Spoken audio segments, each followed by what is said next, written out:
Hey everyone, welcome to today's Explainer. I am absolutely thrilled you're joining us because we're looking at something truly mind-bending today. When we think about solutions to our modern global conflicts or political polarization or even the mental health crises we see everywhere, we almost always look forward, right? We look for new data, new tech, or new policies. But what if the blueprint to decoding modern society was actually written over 2 millennia ago? Today, we're diving into a really surprising revelation from contemporary scholars. They're taking a 2,000-year-old Buddhist text, the Sutta Piṭaka, and using it not just as some dusty religious artifact, but as a highly practical, working manual to understand the incredibly complex world we're living in right now. Okay, let's dive into this. Our roadmap for today is pretty straightforward. First, we'll look at why this is more than a scripture. Second, the sociology of conflict. Third, ancient political science. Fourth, the psychology of mindfulness. And finally, preserving ancient wisdom. By the end of this, I promise you'll see how this ancient book completely decodes modern society. All right, part 1, more than a scripture. To kick things off, we are focusing on a really pivotal text of Theravāda Buddhism. Specifically, we're looking at Volume 2 of the Sutta Piṭaka, which is known as the Dīgha Nikāya's Mahāvagga. Now, what's really interesting about this is the massive paradigm shift we're seeing in modern academia. I mean, for centuries, the traditional view of this text was exactly what you'd probably expect. It's a religious scripture full of dogma and spiritual rules. But today, contemporary humanities and Buddhist studies scholars are completely shattering that preconception. They are actively using this text as a comprehensive map of society, politics, and human psychology. It's a total reframing of how we interact with ancient knowledge. So how exactly did a text from ancient India manage to pack such a dense intellectual punch? Well, scholars point out that one of the most distinctive features of this work is what we could basically call the Buddha's pedagogical superpower, his masterful use of metaphors. Instead of using highly academic jargon that, let's be real, maybe 5 people in the entire kingdom would understand, these incredibly complex philosophical truths were communicated through everyday, relatable imagery.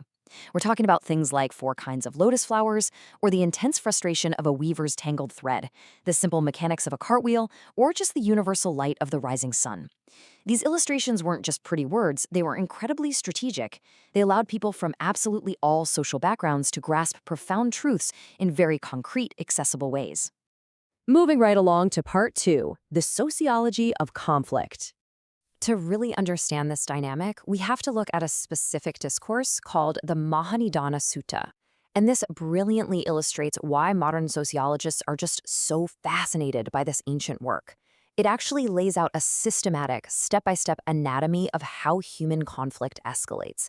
And here's the kicker. It doesn't start with armies. It starts totally internally with step 1, feeling, or Vedana. This raw feeling then morphs into step 2, craving, or tanha. Once that craving takes root, it expands into step 3, a relentless drive for competition and acquisition. And finally, that unchecked competition boils over into step 4, violence, armed confrontation, and war. It is just a striking, incredibly accurate psychological and sociological diagnosis of human conflict. And when we bridge that ancient sequence to our world today, the parallels are honestly undeniable.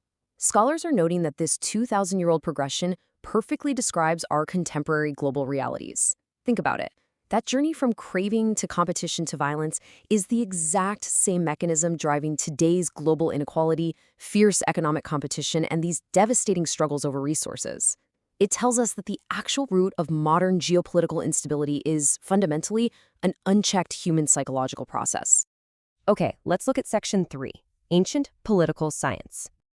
Turning to another discourse, the Mahāparinibbāna Sutta, we find this vital geopolitical record of ancient India. It specifically documents the rising tensions between the kingdoms of Magadha and Vajji. But hidden within this political record, the text outlines the 7 conditions of non-decline, which is basically a checklist for how a society prevents its own collapse. Listen to these 3 key conditions: regular assemblies, respect for collectively accepted rules, and, get this, the protection of women's rights and social dignity. Modern political theorists read this list and literally do a double take. This isn't just generic, floaty spiritual advice. We are looking at the highly sophisticated, foundational principles of modern democratic governance and civic duty written down thousands of years ago. Now, you might be wondering, wait, isn't this text also full of magic and miracles? It's a fair question. The venerable Thai scholar monk Pāli Canon addresses this perfectly. He analyzes the text as a continuous historical narrative, not some supernatural fiction. He points out that the supernatural elements simply appear concentrated because of how the historical events were organized and compiled over time. But the core of the text remains a deeply grounded historical and political record of real human events. Which brings us to section 4, the psychology of mindfulness. So this is where we get into the Mahāsatipaṭṭhāna Sutta, which is widely regarded as the absolute cornerstone of the Vipassana meditation tradition. And once again, the ancient maps perfectly onto the modern. The specific practices outlined in this text, things like breathing awareness, walking meditation, and the meticulous observation of our bodily and mental processes, well, they haven't just stayed confined to remote monasteries.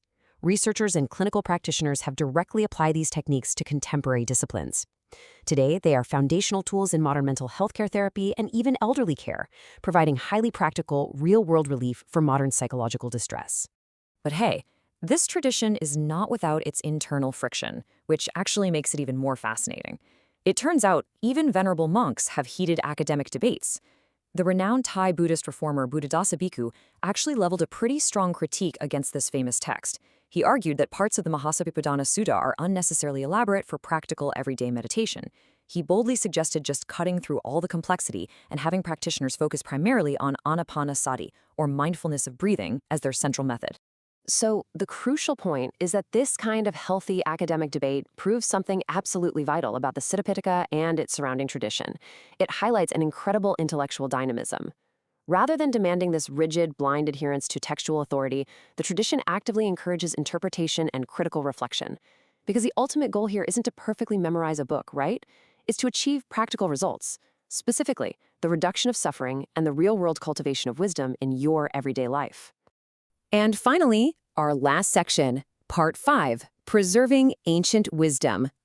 With knowledge that is this practical and profound, ensuring the physical survival of these teachings is a massive focus of current scholarship. A lot of these historical documents only exist as ancient, highly fragile palm leaf manuscripts, written out in Khmer and Dhamma scripts. Today, there's literally a race against time, with urgent, concerted efforts underway to digitize these artifacts and build out modern canonical databases. Scholars are working around the clock to prevent the physical loss of this history. And the awesome byproduct of this, it's simultaneously opening up entirely new avenues for advanced research in linguistics, philology, and textual studies. Ultimately, experts across so many different disciplines are all coming to the same conclusion. The Dīgha Nikāya Mahāvagga is not merely a religious scripture. It is a genuine treasury of human civilization's wisdom. As we've seen today, it offers profound, incredibly systematic explanations of the human mind, our social structures, and our political systems. More than 2 millennia after it was first composed, it is still offering us highly capable pathways to peace and truly practical solutions to our most pressing ethical and social challenges. I want to leave you with a thought to kind of chew on. We've just spent the last few minutes seeing how a single ancient text contains absolutely brilliant insights into our modern psychology and geopolitics. So, if a 2,000-year-old text holds the blueprint for modern peace, what other ancient wisdom are we leaving unread? Thank you so much for joining me for this explainer. Keep learning, keep questioning, and I'll see you next time.